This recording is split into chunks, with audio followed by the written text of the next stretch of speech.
Warning, listening to the PM-Pro Show may cause sudden clarity in leadership and project management, plus side effects like higher pay, smoother transitions, better teamwork, and dangerously efficient results. I'm Tim Dalhouse, retired U.S. Marine and founder of PM-ProLearn, where we bridge the gap between the battlefield and the boardroom.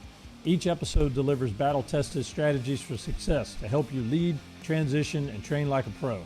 Welcome to the PM-Pro Show. Gear up with us to suck less and win more. Hey everybody, welcome to the PM-Pro Show. My name is Robert Earl King Jr. I have with us our Chief Strategy Officer, Joshua Atkinson. Josh, how's it going? It is outstanding, Robert. Appreciate you setting this up and looking forward to our conversation today. Hey, no problem, sir. And I have with us as well, Donald Gray. I see you go by Don. Is that correct, Don? That is correct, sir. Hey, thank you so much. So Don, correct me if I'm wrong. I'm just going to read a short bio for our listeners. You're currently a program manager serving at Tiber Creek Consulting. Your experience includes, but not limited to, over 9 years of experience with the Army, over 20 years of experience in executive leadership, training, and program management. You've led things such as the Army Reserve and Careers Group. You've managed contracts of over $80 million, and you've gotten certified in several things you've been collecting: PMP, CSPO, Certified Scrum Product Owner, CMMI Associate, and then the ISO as well. So you've been collecting a lot. Did I get that right? Sort of? You did. It's actually about 30 years in the Army. See that? I got that information wrong. LinkedIn is lying to me. It's quite all right. But yep, pretty much all of my adult life in the military. Got it. Hey, thanks, Don, for correcting that. So first of all, before we even begin, usually what we start off with is just hearing a little bit of your background, your perspective, because you were in the military, you transitioned out. And so for our listeners, you are basically looking over the fence, so to speak. How did that look for you? How did you get to where you are now? Because, you fully transitioned. So what was that experience like? Program management, project management, anything in that type of the world wasn't really even on my radar. I didn't think that was something that I would be qualified for. I fell into the crowd of listening to the naysayers out there in the social media platforms that as a transitioning military member, I would be starting out at ground zero. I wouldn't have any skill set to enter into the civilian workforce, not to mention program management or project management. But through making a lot of different connections, I had somebody that went into the retirement window before I did. He plowed a lot of ground before me and started letting me know that there were definitive similarities between running a project, running a program, and basic military leadership. And that led my journey to meeting Josh here online through LinkedIn as I was starting to build my connection network, using LinkedIn as that launch platform to really ask a lot of questions of people in that career field. What do you do on a daily basis? What's the similarities to this, to that? And really, like good requirements building, it starts with questions, right? And so I started asking a lot of questions and getting a lot of good answers, made some solid connections. And next thing I knew, I was applying for the credentialing assistance, which was brand new at the time, and getting involved with PM-ProLearn, taking the PMP training. And the more I delve into the world of project management, the more the similarities actually showed themselves. And at that point, it just seemed like an easy transition aside from terminology difference. Well, actually, you say an easy transition, and I believe you if it was easy for you, but you've been collecting. You got your PMP, the CSPO, and also you reached out to Josh. So first, I'd like to ask Josh, some of these certifications that we even do on the transitioning route, but also, Josh, I'd like to ask you, like the importance of like the network that was created between you and Don. He reached out via LinkedIn. Some people just say, I get out and I expect, because I had 20 plus years of military experience, it's just ready for me, right? But like, can you help me understand a little bit more of like how this network opportunity even came about and how that was helpful? I was like, just go back and look at our first conversation. I don't remember how we got connected. It may have been a mutual conversation start on messaging, but back in like summer of 2019, I think is when Don and I first started talking. And of course, in the PM-ProLearn history, we were like a year in. I mean, so we were a fledgling company at that point, kind of taking this crazy idea that military planning, PMP is military planning on steroids, kind of concept. And like, how do we bring this to the force? How do we help educate people? So Don and I got connected, as someone who was just thinking about transition, thinking about getting out. How do I translate my skills? I remember he and I had some just really cool conversations that took this, and it's interesting to validate the need for validation, that it validated conversations I had in my head and ideas that I had experienced myself, but then taking it to a soldier, taking it to somebody in the Army and saying, does this make sense to you? And seeing the light bulb come off, I think, for Don as well, and be like, yeah, that's exactly what I want. Yes, this is real. And I know he was trying to be an advocate and take it to others and fighting that lack of awareness battle, I think, among other soldiers early on. They're like, no, I don't need that. No, I don't want that. And I think thankfully over time, that dialogue has continued to progress, of what is project management, what are certifications. So I just remember it was always a very good conversation with Don, always an exciting, eager, student to learn. He soaked it up. But then once he went through the training, it was like, it validated the conversation we had prior. It took, theoretical conversations that I had with him, and it put concrete to theory, right? It gave him that foundation, and then it made him more excited to keep running. It gave him even more, I think, impetus to keep chasing after this idea of being a project manager. And then he was successful, through transition. He's been actually one of the oddities in the veteran space, been at the same company, I think, since you left the Army. You haven't career hopped, you haven't had to bounce around. So I'm curious, to further the ask on what's your story, I guess, or what's been going on since. Well, I got started at Tiber Creek. It's kind of a funny story. It points to the importance of adaptability that the military teaches you, right? And the day before starting, I was under the impression I would be starting as a military functional analyst, helping to bridge the gap between Tiber Creek developers, programmers, and the military community, helping bridge that communication gap back and forth, right? To help them, I got a call from a fellow military member who was a National Guardsman, my supervisor, and said, "What they tell you were going to be doing?" I told him what I just told you, and he says, "Nah, I think you'd be better fit to be a program manager on a Department of Homeland Security contract." Okay, I've taken the training. It's something that interests me. So I just kind of, like most of my military career, I just kind of jumped in and found out, right? And so during that time, I was actually doing the job, right? Without the credentialing, but I was actually doing the job, utilizing a lot of stuff that I had learned, a lot of on-the-job training throughout the process. And by the time that contract came to an end, it lasted about a year at Tiber Creek, and I started transitioning it over to a National Guard contract, the one I'm currently on, and started seeing a trend in government, at least contractual procurement, whereas they're starting to look for credentialing. PMPs, certified Scrum Masters, certified Scrum Product Owners, they're really starting to catch up to what the industry, blesses off on as somebody that's considered an SME in a particular field, right? And so through some nudging from fellow coworkers, I finally went and took the PMP exam, passed it on the first time, got 2 above target, 1 at target. Awesome. And yeah, so once I got into it, though, Tiber Creek and the government, for that matter, is starting to move away from a waterfall style of project management, more to wanting to become more agile. And so, what's the perfect accompaniment at a project or program manager level than to become product owner certified? So that kind of led me to the Scrum Alliance and picking up the certified Scrum product owner. And it's a good accompaniment to a PMP. It really is. Hey, Don, can I ask, you got the PMP first, correct? Yes. Got it. Did you do that after you had fully transitioned, or while you were transitioning, or like well beforehand while you were in the Army? I just want to know timeline. The 35-hour requirement I took while I was still in service with Awesome. PM-ProLearn. And then I spent about a year actually doing the job. And then I went and actually took the exam for the PMP. So in terms of the advice that I'd like, if you're giving like this advice to our listeners or to other, both soldiers and just civilians thinking about, growing their job, professional development, is how did that at all, the training, as well as even thinking about getting the PMP, help you in that transition process? Not prior to, but even during that moment, like ongoing. The training is, it's like any training that you would take in life, right? It sets the foundation. It builds the essence of your library of knowledge. And then you also accompany that library textbook training knowledge and apply it to the real world. And then you figure out the different applications of that training. So for me, the PMP wasn't necessarily an easy test to study for per se, like your traditional approach to any other certification, right?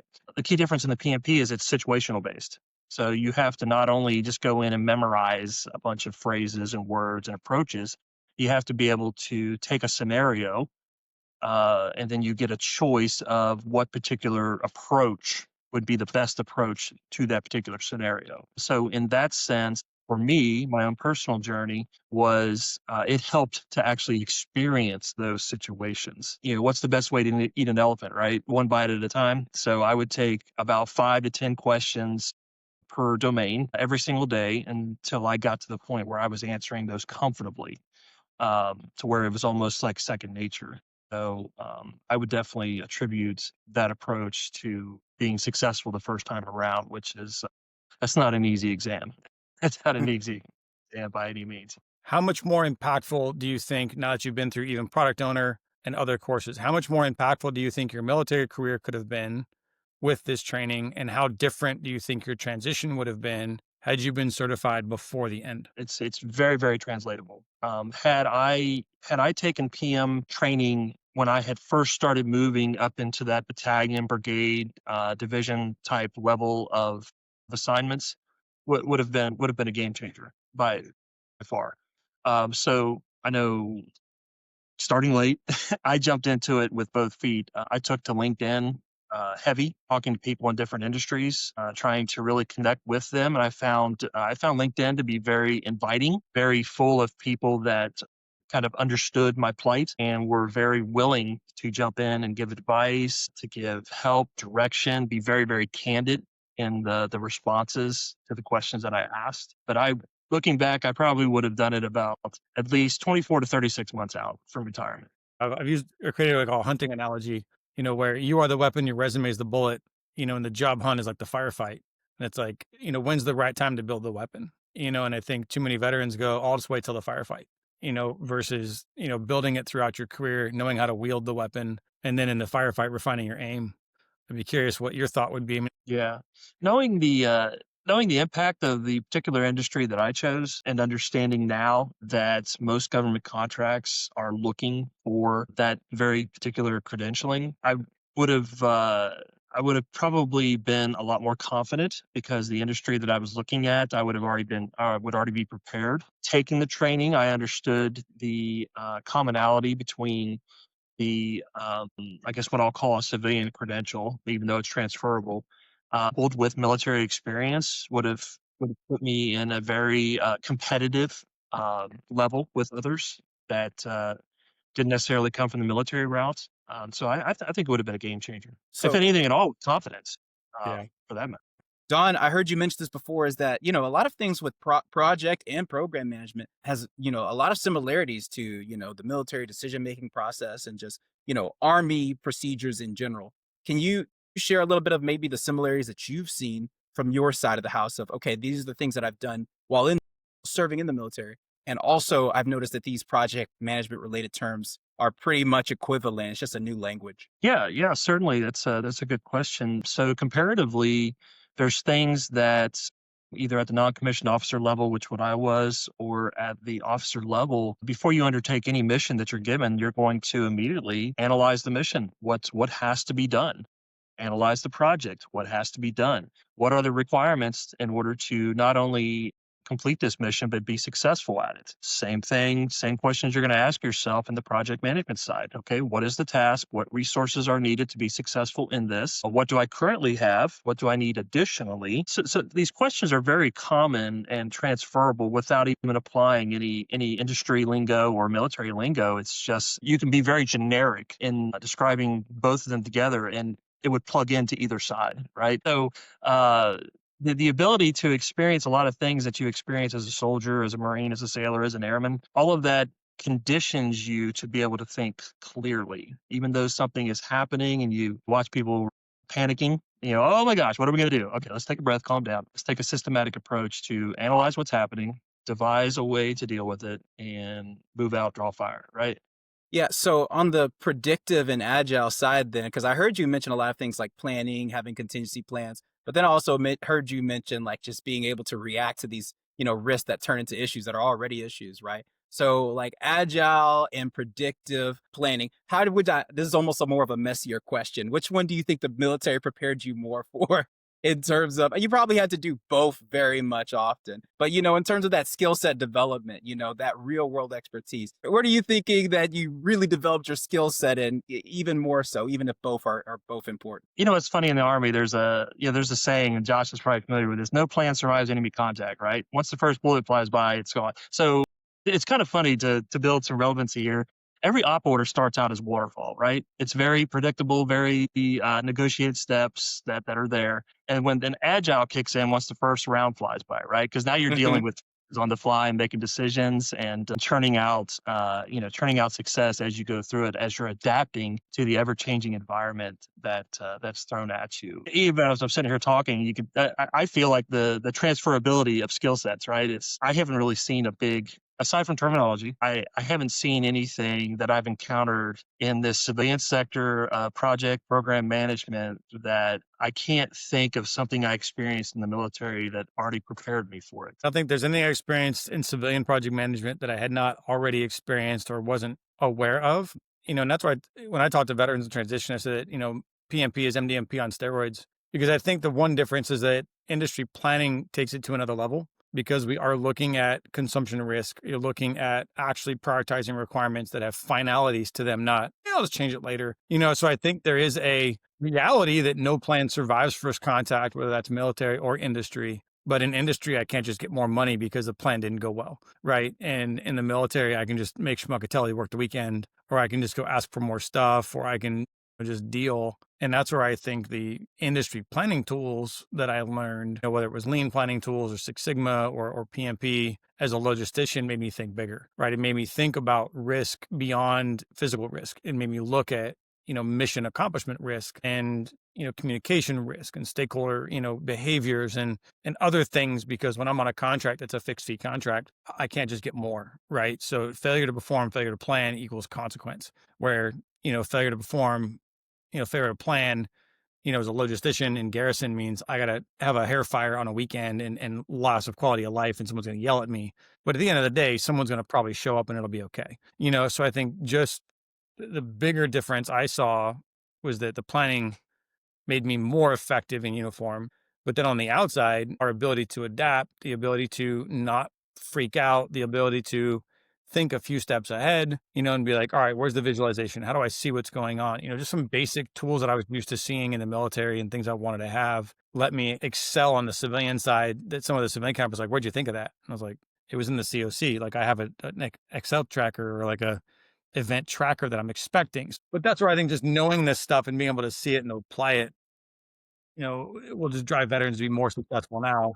But Don, since you work with people who are non-PMs, how much does PM awareness help your team help you better? Yeah, I think you need somebody with that skill set on the team, and I think it's good that is at the PM level. I encourage a lot of my team members. I'm coaching several to go through PMP training, things of that nature. I've had success. Probably my best success has been through we're going to get stuck on the word hybrid today. As a kind of like a hybrid approach, using segments of all of those in order to find success. Because you're not going to find, I think even the PMBOK touches on this, it doesn't necessarily preach the way of doing things. It gives you an array of tools and methods to deal with things and then construct what is successful to the situation. So I think it definitely helps to have that that more official training in order to deal with things as they arise. And then I take that a step further and use it from a mentor aspect. I can't shake off being an NCO, is what I tell people all the time. Sorry, I'm gonna. It's stuck in me. I can't help it. After how many years, how it becomes a habit and a way of life, right? Yeah. It's your foundation. So I'd like to ask, with the time that we have left, one of the other segments we talk about is how do companies even make themselves attractive enough to find this veteran talent and retain them? So, I mean, I've already heard so far that, from the military background, it's very similar to these project management processes of understanding both predictive and agile implementation. So I'd like to ask you, Don, I think I heard this note when we just started. It was that you've been at, make sure I say it right, Tiber Creek, right? Yeah, as you've been there the entire time after your transition. Did I get that right? Okay. So like they have, in my opinion, they have done a really good job of retaining you. And maybe it doesn't have to be Tiber Creek specifically, but we've talked with several people. Just for an example, Don, there's, Lowe's is a very strong, veteran program in terms of how they It do is. their recruiting processes. This is not an ad for any specific company, but what makes a company even attractive in the first place for these, specialized, project managers, veterans, right, that are just coming out now looking for those jobs? Why is it that they don't just, immediately find one job and then transition to the next one? Why didn't that happen with you at Tiber? There's so many questions I want to ask, but really, how does a company look attractive? That's what I really want to say. For me, I had reached what I had self-determined to be the end of wanting to serve in uniform, but one thing I had not lost was the desire to serve overall. So for me, finding a company that was still worked with the military was important to me. And Tiber Creek does work a variety of military contracts. That's kind of their specialty, is in military data.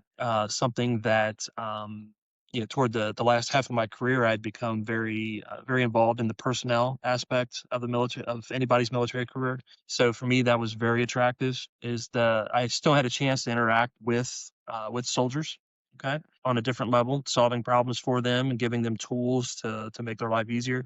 Another one, toward the end of my career, is as you advance up in the rank structure, you gain more autonomy. So autonomy was important to me. This company is not set up in such a way as there's somebody checking on you nonstop. You have a chance to build trust. You have a chance to show that your decision making is sound. And once you get that, I'm fairly autonomous here, so that's important to me. I have a lot of freedom of movement to take all this experience that I've gained throughout the years. I've shown and demonstrated that I can make sound decisions and well thought out decisions, so they trust me. So I'm kind of moving into the things that's kept me here now.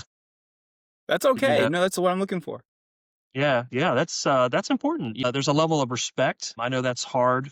That's one of the things I monitor a lot of stuff on LinkedIn with transitioning veterans, and I try to stay involved. And I have those that came up behind me that I'm reaching out to and speaking with, and trying to let them know that their worth is greater than what they hear online. Um, but yeah, respect is a big one. Tiber Creek respects not just the fact that I'm a veteran. Thank you for your service. You get that everywhere you go. They actually they show that they respect because of their customer, right? So they value what myself and the other military members here at Tiber Creek bring to the fight. I have instant relatability to the clients. I mean, it doesn't take no time to build rapport. I can automatically speak their lingo, and Tiber Creek respects that, and they've rewarded me for that ability to be able to converse with their military clients. So, When you were thinking about transitioning, like, the first thought that came into your head was Tiber Creek, and you just Googled Tiber Creek and you started to submit a resume to them.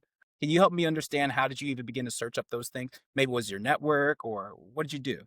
network was a big contributor to success. I actually had 3 offer letters when it came time to start my terminal leave, which was July of 2021. I started at Tiber in July of 2021, so I got the double dip for a little while. But then I didn't actually retire until October of 21. But But that's a I had huge three deal. offers. 3 offer letters. People love to be in your seat. How did that even happen? Networking,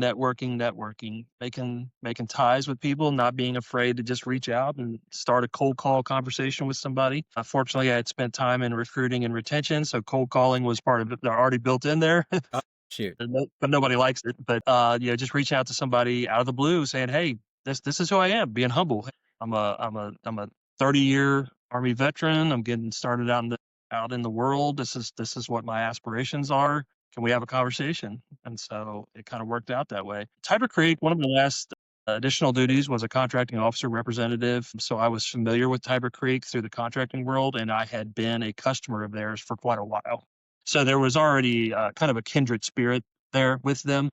I do a lot of the project managers, the developers, and so it just came down to comfort for me. I had a great talk with a guy earlier today, mentoring him about how to network, because I think veterans look at LinkedIn and they think, I can't do that. And so the analogy I ask is, have you ever been assigned a task by the command that you'd never done before, right? I mean, I got to send this task all the time. So what'd you do about it, right? What did you do when the commander said, go accomplish this? We're doing an exercise to somewhere that you've never been through, right? And most veterans would say either I went and found somebody that had done it. I pulled lessons learned and found a unit that had done it. I looked up a number and I called the duty desk and I got in touch with somebody. Or, I started asking friends who I should talk to. And I was like, so at any point in that journey, did you pick up a number or an email and contact somebody you had never contacted before? And everybody goes, yeah, all the time. It's like, so you cold call people, right? And they go, what? And I was like, you called a number that you didn't know who was going to answer, and you've never had a prior conversation with that person, and you asked them for help and said, Shpokatelli, I'm looking for this person. Can you connect me with them? And if they're not there, can you tell me who I should talk to? And almost every veteran goes, every day. I do that every single day. I was like, welcome to networking 101, right? That's what networking is. And I think we use these phrases, and this is the misconnect of English, whether it's civilian English or military English, they're not the same language, right? We use these words like networking. And of course, someone in the military goes, I'll call the six and I'll do networking, right? Because the six shop does networking, right? It involves routers and switches and a bunch of other crap, right? And then they hear these words in transition classes like networking, and they think they're supposed to do it on social media, but no one really ever helps them explain what is the tangible behavior of what that means, right? Just go reach out to people. Okay. Well, in the military, I have rank limitations and I can't call the 4-star without permission. On LinkedIn, I can call whoever the heck I want, right? You're the CEO. Guess what? You accept my connection request. I get to contact you direct and I don't need permission. You're a 4-star general and I'm not in the military anymore. Guess what? You can become Bob to me because your rank don't mean crap, right? On the outside. And it's just a weird world to let a veteran know, hey, you can contact anybody. And the start point, and this is, I do a demo I call human targeting on LinkedIn, is if you find a vet on the inside, right, send them a note and say, you're a vet like me. Can I talk to you? That's it, right? Just reach out. Hey, I saw you're an Army veteran doing great things at this company. I'm looking to learn. Can I talk to you? Right. And I hear it. And I think freedom is so scary now because it was like, there was this like almost structure of what you could and couldn't. And now it's like the whole world is at your fingertips. And now I don't know that that's it. I mean, it's freedom is scary in many other ways, but I don't think networking freedom is the fear. I think vulnerability is the fear. Because when I'm in uniform and I'm given the task, I remember being given the task by the battalion commander to go plan Arctic warfare training, and no one had ever done that in 10 years. Like, that's fine. I'm the 4. I know where I stand. I know my limits. I'm backed by the commander. But now I have to reach out to somebody where it's self-initiated. I don't have a higher top cover directing it. So it's self-initiated, which is harder. Or it's for me and I feel selfish for doing it. And the other thing is, I know I have no idea of what the answer is supposed to be. And you could be full of absolute crap, right? Like, there's potential that the advice I get is completely wrong, or I somehow misstepped, or I did something incorrect, or I violated a protocol I don't even know exists, right? So I think it's that unknown and the vulnerability aspect that says I have to go ask somebody for help and I don't even know where to start. So I think the difference is that it feels selfish and it causes us to be vulnerable. It's not that it's overwhelming and too big. It's personal. Instead of thinking about just as all the freedom available, the vulnerability of just putting yourself out there. How did you handle that as, okay, I have all this structure and protection from top cover, and now it's just, okay, I'm alone now having to defend myself in a sense, but also represent myself. Yeah. Yeah, it kind of touches on one of the big challenges. There's no transition class that prepares you for it. Who am I outside of uniform? There's almost an instantaneous respect for the rank. So you have to learn to just be Don reaching out for help. Yeah, or this is Josh. And when I made contact with Josh, it was kind of I don't know if he went through this, but getting to learn to refer to myself as just Don and not preceding it with a rank or a position. And so that came with trial and error. I can make fun of myself. It's okay. Of reaching out to people. And it's okay to make fun of yourself as you're learning to negotiate new waters. So I would say being vulnerable is okay. It's something you have to get used to. Nobody expects you to be, what the military bearing, right? At all times. I have found a lot of people to be very, very accommodating as I'm still only 4.5 years into this and still prone to make mistakes. But fortunately, I've found an atmosphere that understands a mistake is your way, is something you encounter on your way to becoming great at something. Thanks, Don. So I hate to cut it short because we could really just be digging more on all these things you mentioned. We're going to do a quick game that I'm going to ask for some closing comments. You have to rank it 1 through 5. And once you use that number, it's gone, right? And so the subject will be what was the most important for you as you were thinking about transitioning. and the least important for you. First one, role clarity. How important is that to you as you were thinking about transitioning? Probably 3. 3? Cool. We'll leave it at 3. And by the way, if you want to share more about certain ones that might be a little bit more difficult, I'll gladly hear it. Okay. Autonomy. That's the next one. 2. 2. Okay. Well, that leaves you with 1, 4, and 5. Next one will be mission alignment. So how important is it for a company to even have a mission and also see that mission being aligned throughout the company? What do you think? I would say that's number 1. I would say that's number 1. That's the background I came from. Unified command, right? So, common purpose, standardization, things across the organization, and that was important. That made transition easier to find a company that's purpose driven, has a clear objective, and sticks to it. So all you're left with now are 4 and 5. So here's the next one. Pay. I will say 5, and that's because I came into this with already a cushion. I'm retired, so I have a base income, and then I ended up, getting that coveted disability. Pay was not as important for me as it may be somebody that transitions before retirement. For me, it wasn't as big of a deal, but that's unique. That's unique. That's not a blanket. That's unique to the person experiencing it. Understood. All right, last one. So your ability to grow in the organization. I mean, that leaves you at number 4. So can I hear you explain a little bit more, even if it isn't meant to be there? Where would you have put it? There again, it's kind of funny because I had already achieved what I thought I wanted to achieve in military service. Looking back, I started a whole new life. I found something to be passionate about, to really throw myself into. I saw the impact that I was able to have in the civilian sector that I continue to have every day. I didn't know it wasn't important that I was going to advance. So you know what?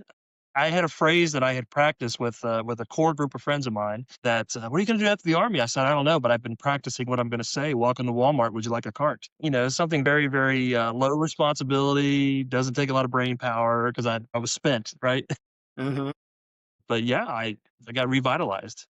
That's in this role. So, man, that's now increased more. All right. So actually, I'd like to give the closing comments to both of you. So first, Don, to you, just any closing comments for our listeners that are thinking about transitioning, in the middle of transitioning, just to, words of advice, because you've done it before, right? Don't listen necessarily to naysayers. You are in charge of your own destiny. Don't give the power of no to the people that don't possess that power. Ask and get it from the deciding source. Don't follow the crowd. Don't be afraid to step out and try new things. You might surprise yourself. That's awesome. Thank you, Don. And then Josh, even if they aren't transitioning, even if they're a soldier, maybe they're a civilian, maybe they're a veteran, they've been out for a while. Anything that you'd like to share for closing comments for our listeners? I mean, a couple of things. One, people hire people, right? It's really about relationships. And if you can go in willing to have a professional conversation and learn through relationships, you'd be amazed what you can learn, right? And even in a politically divisive world, one thing that I keep seeing is people believe snippets. They don't take time to learn the story, right? And I think if you're looking to hire veterans, you have a massive awareness and misunderstanding gap that's already been driven by media. Take time to build a relationship. Invest in yourself. Continue to learn, whether it's a project management cert or a different cert. Get a cert. Get a degree. Invest in yourself and invest in your education, because no one's going to care about you more than you on the back end. Right. And if you're a civilian looking to hire veterans, we have certs. You just don't know what they're called. So take time to learn about what a veteran does and try to be part of that bridging solution. But at the end of the day, it's easier for the 1% to learn how to speak to the 99 than they get the 99% to learn how to speak to the 1. Right. So the onus is on us as veterans to bridge that gap. Be a professional, build relationships, get out of your comfort zone and have a conversation. Hey, everybody. You heard it first from our guests, Donald Gray and Joshua Atkinson. Gentlemen, thank you for joining us. Everyone, be sure to like, share, and subscribe. And be sure to, keep conversation. This is what's helping all of us be able to learn and grow together. All right. Thank you so much, gentlemen. That's a wrap for today's episode of the PM-Pro Show. We appreciate you spending time with us, and we hope you're walking away with something valuable to apply in your own life. If you enjoyed this conversation, the best way to support us, completely free, is by subscribing and sharing. As a veteran-owned small business, every bit of support helps us continue bringing great content to you and others in the community. Thanks again for being here, and until next time, keep learning, keep leading, and keep making an impact.